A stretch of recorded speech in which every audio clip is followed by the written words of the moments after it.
ఆరుగాలం కష్టించి శ్రమించి రైతన్న అనేక ఇబ్బందుల నడుమ వరి పంటను వరి ధాన్యాన్ని కళ్ళాల కాడ తీసుకొచ్చి అమ్ముదామని అనే సందర్భంలో అకాల వర్షంతో వర్ష దాటికి ప్రవాహంలో అయితే అధిక వర్షపాతంలో ఆ ప్రవాహంలో కొట్టుకుని వెళ్తా ఉంటే అధికారులందరూ కూడా అనేక మంది రైతుల పొట్ట మీద రైతుల జీవితాల మీద చెలగాట మాడుతున్నారు.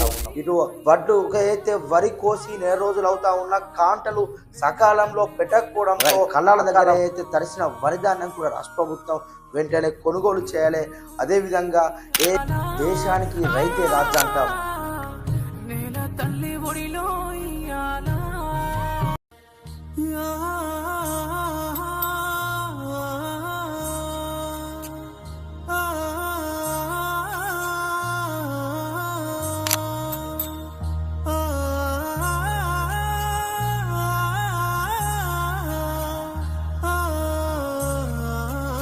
దేశానికి రైతే రాజు అంటాం.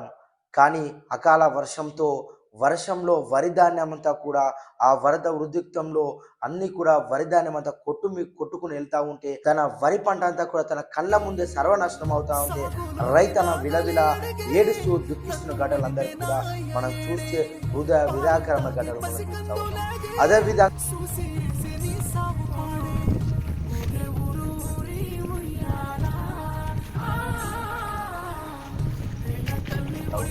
అదేవిధంగా తను 6 గాలం కష్టించి శ్రమించి ఒక వరి పంట వేసిన తర్వాత ఆ వరి కోత అయిన తర్వాత కళ్ళల దగ్గర వరిని ఆ వడ్డన అమ్మకానికి పెడితే సకాలంలో వరి ధాన్యం కొనుగోలు చేయక అకాల వర్షంతో ఈరోజు వరి ధాన్యం అంతా కూడా అటు కొనుగోలు చేయలేక కళ్ళల దగ్గర అనేక రోజులు ఉండడంతో వర్షానికి నాడడంతో మొలకలెత్తడంతో దీన దుస్థితిలో రైతన్న కంటి నుంచి దుఃఖాన్ని రక్తం ధారలుగా ఏడుస్తున్న ఘటనలు మనం అనేక సందర్భంలో చూస్తూ ఉన్నాం.